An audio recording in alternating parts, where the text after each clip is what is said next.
चलिए तो क्लियरली आज शुरुआत हम करने वाले हैं आरबीआई की मॉनेटरी पॉलिसी से, जहां पर हमने ब्याज दरों में कोई बदलाव होता हुआ नहीं देखा है। एक पॉज जिसका आकलन किया जा रहा था, लेकिन बहुत सारे लोग जो आकलन कर रहे थे वो 25 बेसिस पॉइंट बढ़ोतरी का भी था, जो कि नहीं हुआ है। लेकिन इस पॉज को कैसे देखा जाए और क्यों आज की जो अनाउंसमेंट है वो निवेशकों के लिए समझना ज़रूरी है, इन सब पर हम विस्तार से बात करते हैं। Lakshmi Iyer, CEO investment advisory Kotak investment advisers, Hardik Bora, co head of equity Union AMC, हमारे साथ जुड़ गए हैं। आप दोनों का स्वागत है इस बेहद खास पेशकश में। लक्ष्मी, आपके पास आऊँगी सबसे पहले। तो ऐसा नहीं कि लोगों को उम्मीद नहीं थी कि एक पॉज बटन हिट किया जाएगा, लेकिन जो आया है वो एक सरप्राइज़ की तरह देखा जा रहा है। इसे आप कैसे पढ़ती हैं? या हाय गुड इवनिंग। नहीं, डेफिनेटली आज का जो पॉज बटन है वो डेफिनेटली एक सरप्राइज है। एक नॉन कंसेंसस पॉज ट्रिगर हुआ है हमारे हिसाब से। ऐसे देखा जाए तो 6.5 और 6.75 में ज्यादा कोई अंतर नहीं है। 25 पैसे का अंतर, 25 बेसिस पॉइंट का अंतर है। पर वो जो उन्होंने जो ग्लोबल अनसर्टनिटीज के तहत जो हमने यूएस और ईसीबी यानी यूरोजोन के इलाके में जो रेट हाइक देखा है, उसके बावजूद भी जो हमने आज पॉज देखा, उससे ये जान पड़ता है कि डेफिनेटली सेंट्रल बैंकर और जो एमपीसी की जो कमिटी बैठी गई थी, उन्होंने इसको काफी हद तक नजरअंदाज नहीं किया है। और इन अनसर्टनिटीज के चलते क्या ग्रोथ पे इम्पैक्ट आएगा, ग्लोबल ग्रोथ की बात करी, क्योंकि हमारे देश में तो उन्होंने ग्रोथ को थोड़ा सा इंक्रीज किया है, जो फोरकास्ट को इंक्रीज किया है, और साथ ही साथ इन्होंने जो महंगाई के आंकड़े हैं उनको थोड़ा सा घटाया है। तो आई थिंक इन सबको एक साथ अगर हम एक रेसिपी में ब्लेंड कर दे तो लगता है कि एक एक्सटेंडेड पॉज का माहौल बन चुका है। लेकिन ये तय नहीं हुआ है कि यहां से रेट कट ही होना है। तो आई थिंक वो जो गुंजाइश है वो उन्होंने ओपन रखी हुई है, और सारे जो कार्ड्स है एकदम अपने सीने से लगा के रखा हुआ है। बिल्कुल सही कहा कि वेट एंड वॉच की स्थिति तो है ही, और कहीं ना कहीं हार्दिक ये बात भी क्लियर है कि ये केवल फ़िलहाल का एक स्टैंड है, फ़िलहाल का कदम लग रहा है। ऐसा नहीं है कि कई कदमों में से पहला कदम इसको हमें मानकर चलना चाहिए। लेकिन कई सारे सवाल ये जुड़ते हैं, क्योंकि महंगाई को जो थोड़ा सा उसका आकलन कम किया गया है, जिस तरह से हमें ग्लोबल अनिश्चितता, ऐसा नहीं है कि वहाँ पर कोई कमी आती हुई दिखाई दे रही है, उसमें लगातार बढ़त आती हुई दिखाई दे रही है। हमारी करेंसी भी ऐसा नहीं है कि मजबूत हो रही है। शायद अगर रेट हाइक हो जाता तो थोड़ा सा हमारी करेंसी पर हम मजबूती आती हुई देख लेते। लेकिन फिलहाल अगर ग्लोबल तर्ज पर समझना चाहूँ, वो समीकरण को समझते हुए और करेंसी को लेकर समझते हुए, कच्चा तेल अब हम देख रहे हैं कि हो सकता है कि कीमतें ऊपर बढ़ें। अब ये सब समीकरण को देखते हुए ये जो फैसला है अभी के लिए कैसा है, और अगर इसको जारी रखा जाता है तब क्या हो सकता है? पहले तो बहुत बहुत धन्यवाद मुझे आमंत्रित करने के लिए। जी, आपने सही कहा कि बहुत सारी चीज़ों को लेकर एक सवाल उठता है कि महंगाई शायद से और बढ़ सकती है। हो सकता है कि जिस तरह से अभी कच्चे तेल का भाव बढ़ रहा है, गेहूं के बारे में भी आपका न्यूज़ सेक्शन अभी बात कर रहा था कि शायद से वहां पे प्रॉब्लम हो सकती है। आज हमारे गवर्नमेंट ने बहुत सालों के बाद दूध के भी इंपोर्ट्स को ओपन किया है। तो जाहिर सी बात है कि महंगाई ने हमें काफी तकलीफ दे रखी है कुछ टाइम से, और आरबीआई ने और सारे पूरे दुनिया के जो बड़े सेंट्रल बैंक से सबने इंटरेस्ट रेट बढ़ाए हैं। लेकिन इस जो डिसीजन को हम इस तरह से देख रहे हैं कि 250 बेसिस पॉइंट्स, 2.5% से लगभग इंटरेस्ट रेट्स बढ़ाए गए हैं लास्ट एक साल में आरबीआई के द्वारा। और इनका जो संचरण है पूरे इकोनॉमी में, वो कुछ टाइम के बाद शुरू हुआ है। तो आरबीआई ये देखना चाहता है कि इसका जो नतीजा है वो हमारे सिस्टम पर क्या पड़ता है। जैसे बताया गया है लक्ष्मी जी ने भी कि आगे जाकर शायद से उन्होंने ये विंडो ओपन रखा है कि आगे जाकर भी ब्याज दर बढ़ा सकते हैं। लेकिन हम इस डेवलपमेंट को इस तरह से देख रहे हैं कि कम से कम एक सोच आ रही है कि जितना हमने ब्याज दरों को बढ़ा के रखा है, शायद से उससे काम हो जाए।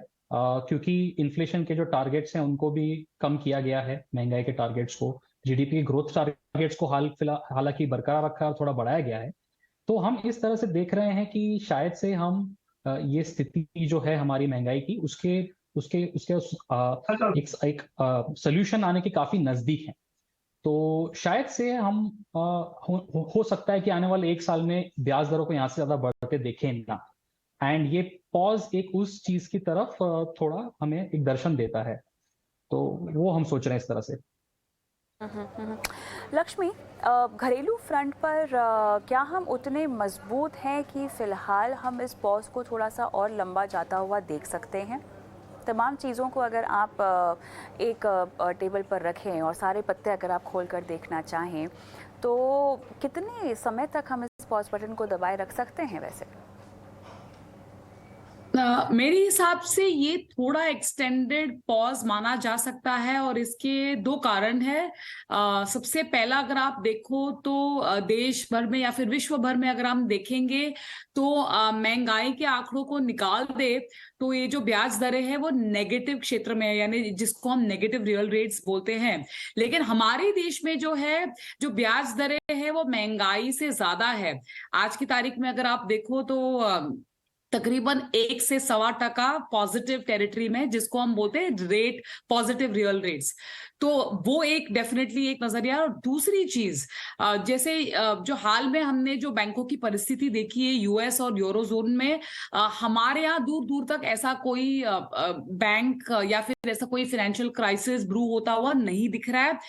बैलेंस शीटें मजबूत है और कैपिटल एडिक्वेसी जो है बैंकों में काफी तेज है। तो उसके तहत हमको लगता है कि हमारे यहाँ पे जो सारे मैक्रो इकोनॉमिक सिचुएशन है वो काफी मजबूती दिखा रही है, और इस वजह से हमें लगता है कि विश्व भर में शायद ही कोई देश है जिसका 1% के ऊपर पॉजिटिव रियल रेट्स हो। तो ये आरबीआई को कुछ हद तक मेरे हिसाब से लीवे दे सकता है कि वो पॉज मेंटेन करे। और ये बहुत जरूरी हो जाता है यहां से आगे चल के यूएस क्या मार्ग अपनाता है और मई में उनकी पॉलिसी है। तो एक रेट हाइक शायद लोग बोल रहे अभी भी होगा और मार्केट भी वही दर्शा रहा है, पर यहां से लेके अगले 30-45 दिन बहुत ही जरूरी होगा कि ग्लोबल मार्केट की परिस्थिति कैसे सुलझती है। हार्दिक, यील्ड्स क्या कह रही हैं? किस तरह की चाल और अनाउंसमेंट के बाद किस तरह का नीजक रिएक्शन? हमें लग रहा है कि यील्ड्स भी जब रेट हाइक्स शुरू हुए थे वहां से जिसे यील्ड हमारी 7.4 7.5 के नजदीक जा चुकी थी, वहां से एक थोड़ा फॉल आना शुरू हुआ है। मार्केट्स पहले से ही प्रीएम्प्ट कर रहे थे, खास करके जो हमने ग्लोबल सिस्टम, ग्लोबल जो यूएस की बैंकें हैं उनमें हमने देखा कि किस तरह से तकलीफ आ रही है। तो एक एक्सपेक्टेशन आना शुरू हो चुका था कि शायद से कुछ टाइम के बाद इंटरेस्ट रेट्स को बढ़ाना, ब्याज दरों को बढ़ाना शायद से रोक दिया जाएगा, और ये एंटिसिपेशन कुछ टाइम पहले शुरू हो चुकी थी। और अभी इसके लिए हमने बहुत बड़ा इतना न्यू जर्क रिएक्शन देखा नहीं, इतना एक्सपेक्टेड था, लेकिन फिर भी काफी हद तक ये प्ले आउट होना शुरू हो चुका था और आज शायद से मार्केट में वो रिफ्लेक्शन दिख भी रहा है हमें। तो लक्ष्मी, अब आने वाले वक्त में क्या हम शॉर्ट टर्म में अब थोड़ी सी कमी देखेंगे, और जहाँ तक यील्ड्स की बात है, कहाँ तक आपको लगता है कि अब ये थोड़ा समिटती हुई या सिमटती हुई दिखाई दे रही है? मार्केट की अगर आप यील्ड्स देखोगे तो ऑलरेडी 7.20 के आसपास बंद हुए और ये 7.38 के 7.28 के आसपास था पॉलिसी के पहले।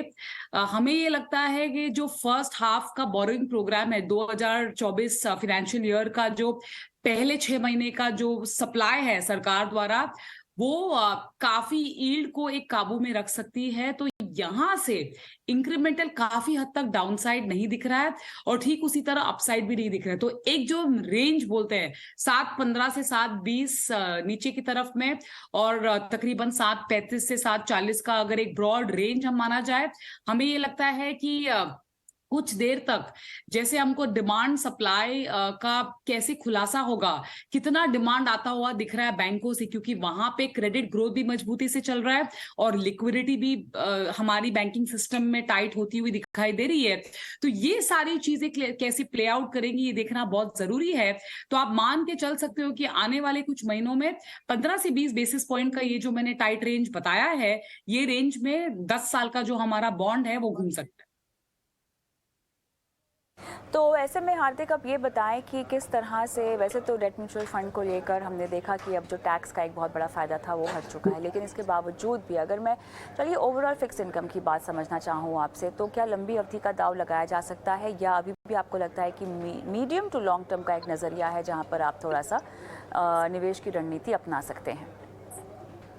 जी, मुझे लगता है कि मीडियम से लॉन्ग टर्म का एक रणनीति अभी भी अपनाया जा सकता है। हालाँकि फिक्स इनकम के मामले में मेरी अंडरस्टैंडिंग रिलेटिवली कम होगी, हमारे फिक्स इनकम के जो हेड है उनसे बेटर आप समझ पाएँगी। लेकिन हमें हमारा हाउस व्यू ये रह चुका है कुछ टाइम से कि अगर आप 2 साल के ऊपर का व्यू रखें, तो आपका डेफिनिटली यहाँ से रिटर्न बनने का फिक्स्ड इनकम प्रोडक्ट्स में बेटर रिटर्न पोटेंशियल बन सकता है।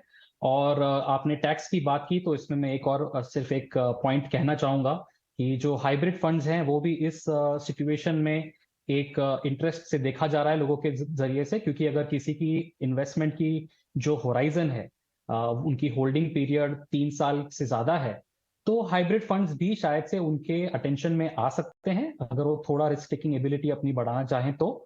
तो इसका फायदा ये होता है कि आपको इक्विटी टैक्सेशन बेनिफिट भी मिल जाता है, क्योंकि 65% पैसा आपका लगा होता है इक्विटी और आर्बिट्राज में। एंड उसकी वजह से एक आपको जो टैक्सेशन का जो बेनिफिट हो सकता था जो आपका फिक्स इनकम प्रोडक्ट से निकला गया है 3 साल और लॉन्ग टर्म के प्रोडक्ट्स में, वो इक्विटी हाइब्रिड फंड्स में शायद से बन सकता है। ये एक पॉइंट में शायद से ऐड करना चाहूंगा इस सवाल को लेकर।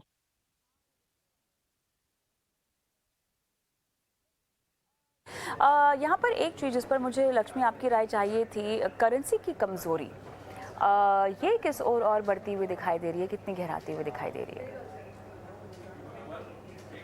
लगता है कि जो करेंसी की कमजोरी जो हमने 2022 में देखी, वो काफी हद तक जो डॉलर मजबूती थी उसके कारण था।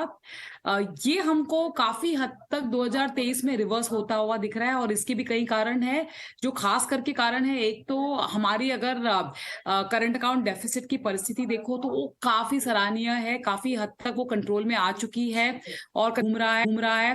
हालांकि ठीक है, सोने के दाम थोड़े बढ़ चुके हैं, नो डाउट अबाउट इट, पर अगर आप ऑन बैलेंस देखो तो ये हमारे फेवर में है। दूसरी चीज जो है, $600 बिलियन का आपका फॉरेन एक्सचेंज रिजर्व पहुंच चुका है।